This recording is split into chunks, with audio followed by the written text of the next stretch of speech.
السلام عليكم لي زامي الغزالين ديالي، لاباس عليكم؟ نتمنى ان شاء الله تكونوا بخير وعلى خير وفي ظروف جيده. اليوم ان شاء الله فيديو جديد في القناه ديالي. كما كتشوفوا جيت نبارطاجي معكم واحد لادغيس صراحه ما غاديش تندموا عليها. بالنسبه للبنات اللي باقي ما خديتوش حويجات البرد، الصراحه جيت مع صاحبتي خدات عندهم وقلت علاش لا ما نبارطاجيش معكم تشوفوا اشنو عندهم. صراحه عندهم دي تخيك غزالين وحتى اللوينات زويونين. عشاق الالوان فلاشي صراحه عندهم داكشي غزال. عندهم لي زونسومبل كسيوات هكا اللي كيتلبسوا مع لي بوتين مع لي ميني بوت هذوك القصار.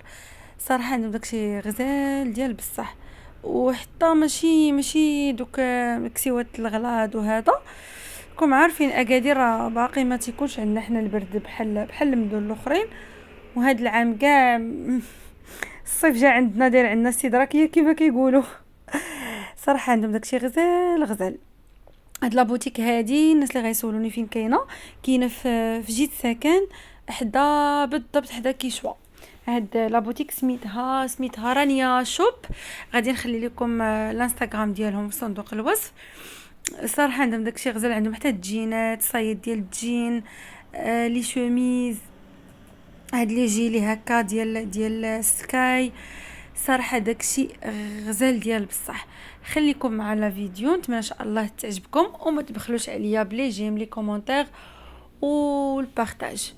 وبالنسبه للناس اللي عاد غيطلع لهم القناه ديالي ما تنساوش تابوناو عندي وتفعلوا زر الجرس باش يبقى يوصلكم ان شاء الله كل جديد. ونتلاقاو في فيديو جديد ان شاء الله.